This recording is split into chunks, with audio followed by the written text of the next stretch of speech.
మీ తోటి వయసులందరికీ అన్నగా రాష్ట్ర ప్రజలందరికీ ఎంతో ప్రీతిపాత్రుడిగా అయ్యన్న పాత్రుడిగా పరిపూర్ణమైన పేరు మీకు మీ తండ్రి గారు పెట్టారో తాతగారు పెట్టారో ముందుగా వారికి నా ధన్యవాదాలు తెలియజేస్తూ ఈ సభ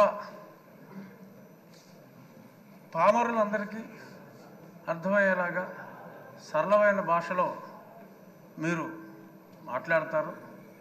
అందులో గరళం లేదు, సరళమైన భాషే మీరు ఎప్పుడు మాట్లాడారు. ఇప్పుడు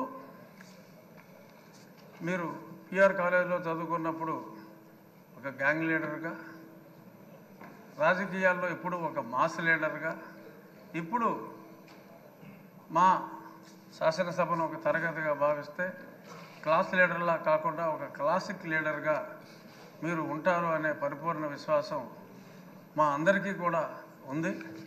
నిన్ననే మరి సింహంలాగా చెప్పుకునే వాళ్ళు సభకు వచ్చి వారి పేరు కూడా మర్చిపోయేలాగా పెప్ప అన్నారు. ఎందుకంటే అయ్యన్న పాత్రుడు గారిని సభాపతిగా అనుకుంటున్నారని అప్పటికే తెలిసిపోయింది కాబట్టి మరి వాళ్ళ పేరు కూడా మర్చిపోయే పరిస్థితి వచ్చింది.